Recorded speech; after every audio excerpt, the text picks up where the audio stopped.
Good morning बच्चों। आज हमारा टॉपिक है अलजेब्रिक एक्सप्रेशन।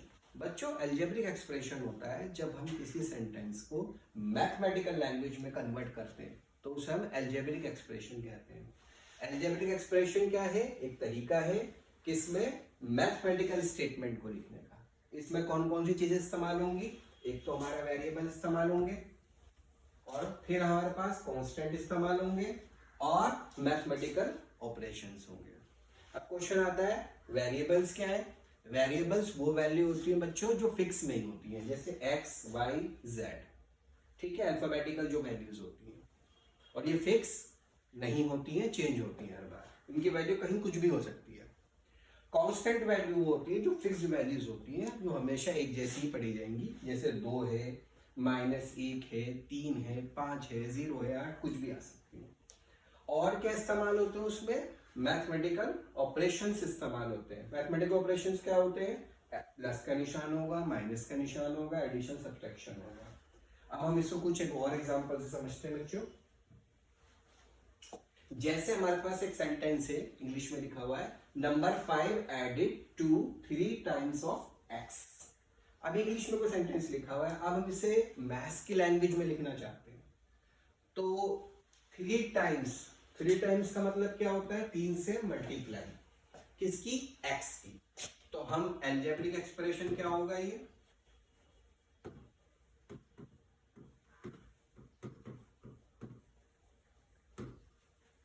उसमें हम लिखेंगे 3 टाइम्स यानी 3 से मल्टीप्लाई किसकी?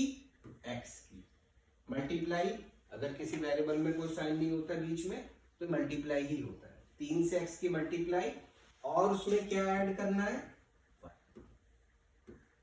अब ये जो बन गया ये मैथ्स की लैंग्वेज में बन गया, इसे अलजेब्रिक एक्सप्रेशन कहा जाएगा। पहले ये इंग्लिश में था, अब ये किसमें बन गया? मैथ्स की लैंग्वेज में बन गया। अलजेब्रिक एक्सप्रेशन है। कुछ और एग्जांपल देखते हैं बच्चों।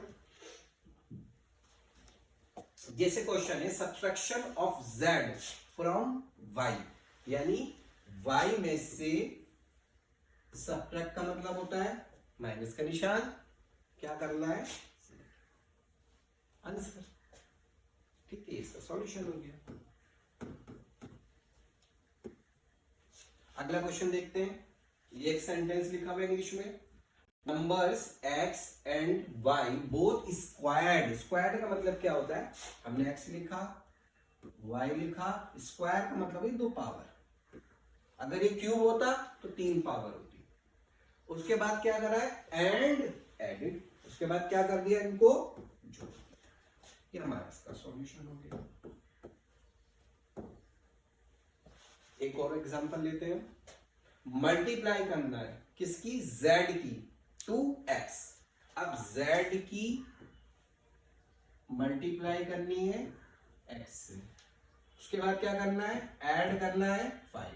अच्छा बच्चों, जो वेरिएबल होता है ना हमारा, अगर उनके बीच में मल्टीप्लाई का साइन होता है तो मिलाकर ऐसे लिखते हैं।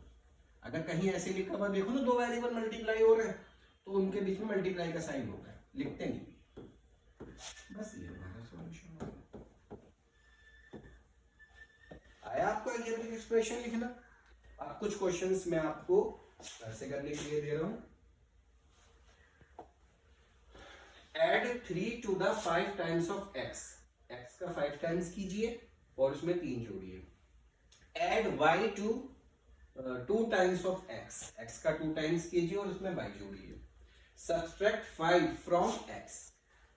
Add 2 to y। y में 2 जोड़िए। Multiply x to y, then add 3। ये आपका होमवर्क है बच्चों। Thank you.